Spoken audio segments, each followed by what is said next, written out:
report and resolution. Madam President, it would have been great if we would not have had to ask for this urgent debate on the situation of oppositional politicians in our member state, Turkey.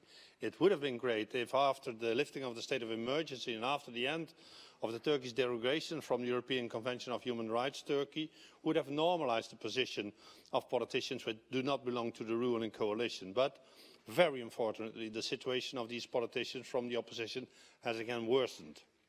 Politicians from especially HDP, but also CHP and other political parties are threatened by politically motivated court cases, and many of them are at this very moment in jail, in pre-trial detention or after being sentenced. My good friend Selahattin Demirtas still is in prison over 2 years in spite of a recent verdict of the European Court of Human Rights that he has to be released immediately.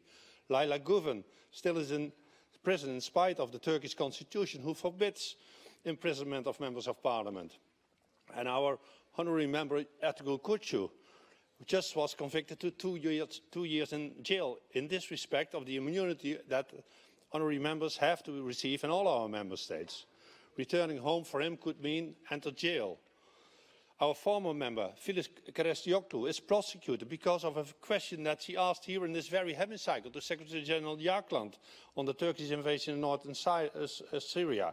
Over 170 other politicians are in prison, are in hunger strike to protest against the inhumane and disgrading treatment of those imprisoned at Imrali Island, amongst whom Abdullah Öcalan, as is confirmed in the last report of our own Committee on the Prevention of Torture.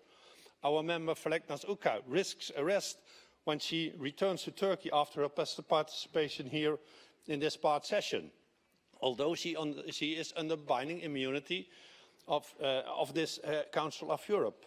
Madam President, I really urge the Assembly to protect our own members and former members, as well as all our colleagues in Turkey, from prosecution and imprisonment for statements they make here in the Turkish parliament or when being active as politicians who have the full right to take stands against or in favour of the positions and acts of the Turkish government.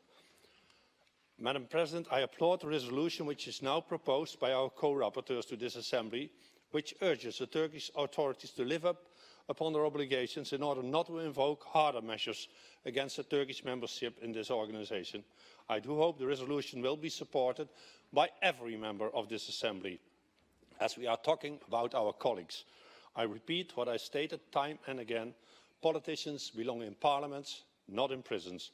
Let us unite today in solidarity and adopt the resolution as is presented by Nigel Evans and Marianne Miko with as broad possible majority. Thank you very much.